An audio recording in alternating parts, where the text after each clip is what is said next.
Hello once again, witchy people. Welcome back to the Cobhamstead and a very messy craft room. I'm not crafting today. I was, but I'm not now. So I had this kind of revelation. No, just this thought that came into my head. And it was all down to an email I received. And it was, join in with this online coven thing. Like-minded people, I guess. Not exactly a coven. Win prizes, take part in rituals, and the thing that popped into my head was, what? No. So, and okay, there's this weird dichotomy inside of me where part of me wants desperately to be part of this group of people that, think similarly, not alike, think similarly and have similar views. And the other part of me, and it's the big realisation, loves being solitary. I absolutely love being solitary, and I didn't realise until quite recently. You have to excuse me a moment, I've got terrible hay fever. Right, that's all blown and wiped, thank you. So, yeah, as I was saying, dichotomy, coven, group, and suddenly finding out that I actually like being solitary. Now, this is not to say that I want to spend my life totally apart from other pagans and witches and like-minded people. Far from it. As I said, there is this conflict within me that says I really want to be part of a tribe. And I think I'm not the only one who feels like this. I know I'm not.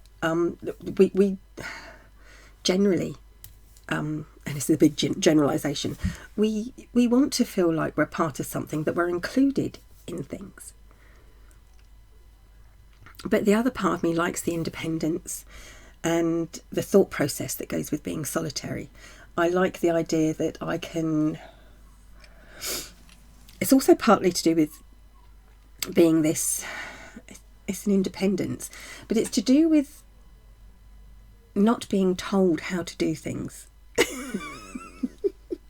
Not being told this is the way things should be done. If I pick up, and it's always the one thing, if I pick up a crystal or a stone, I want to feel what that stone says to me. I don't want to be told that it's for courage or money or love or healing. I want to know what that feels to me. In the same way that, okay, there's this really weird thing, and I'm trying to explain it. If someone said to you,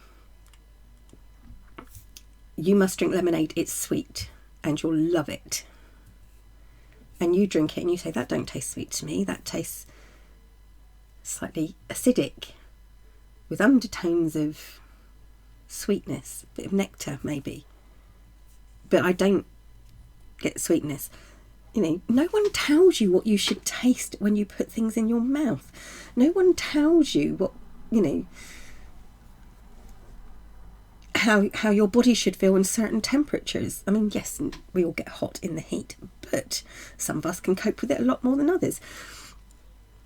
Your whole energy, your whole psyche is personal, and you need to let your spirit, let that metaphysical side of you, let that intuitive side of you tell you what something is for, what something means to you. And this is why I love being solitary, because, for the most part, you have to figure it out for yourself.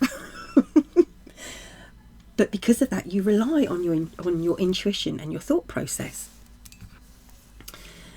But it's nice, on the other hand, to know that people feel the same way and you talk about it. So that's where the like I said, that the conflict, that the differences are, it's wanting to be solitary but wanting to be part of something bigger. And I think that's why we, much as we all hate labels, we do label ourselves, because it allows us to be integrated into part of a tribe, into a group of similar people. And, you know, that's, yeah, we do. We all hate labels, but we do it. But we like to be part of that group. But on the other hand, you know, we're grown-ups, we're adults, we need to be independent. So it's been a bit of a, like, it was a bit of a revelation to just suddenly realise that I like being solitary. I enjoy a lot of the solitary practices and the aspects of my practice, the solitary aspects of my practice. And because it's really hard to explain, it all comes back to not popularity, but being part of something and people relying on you, I suppose. Within a coven, I think you have to rely on each other. You each have a role to play. I want to be everything. I want to be a Jill of all trades. I want to be able to do a little bit of everything and be part of my whole practice, not be assigned a role. I don't want to, you know, have, this is your job, this is your pathway. I want to explore a bit and, you know, discover things for myself. So that's it. That was my sudden revelation of I actually like being solitary. However, I also like the friends I've made and the people that have contacted me. I mean, there are people that I've spoken to just by email or messenger who I consider to be friends. And I've never actually spoken to them, like, face to face or even voice to voice. It's just been typing. And, you know, but there is that. And I like that. I like the connections. And I enjoy the like-mindedness. I don't like the routine and the structure. I like something a bit unstructured, which is weird for someone like me who actually enjoys. I don't like change. I was out in my garden earlier today, and I kept on thinking to myself, how am I going to move?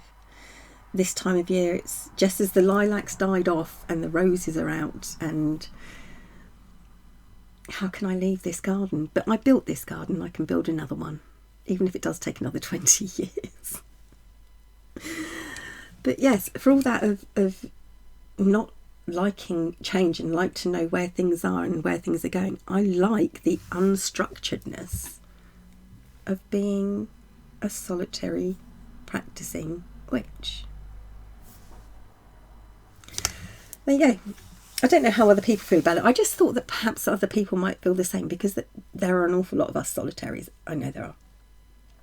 And it's not just that we're solitary. We don't have a path as such. We know we're witches or we know we're pagans, but we don't follow any certain... And I think that's why I like being a hedge witch, is because it is all to do with, for me anyway, I mean, I don't know if other pathways are similar, so I'm just finding bits and pieces. I don't know if other pathways are similar in that, because I've never done any other kind of witchcraft, I guess. But it's very you have to draw on what's around you. You have to draw on, and I guess most pathways must be very, very similar. And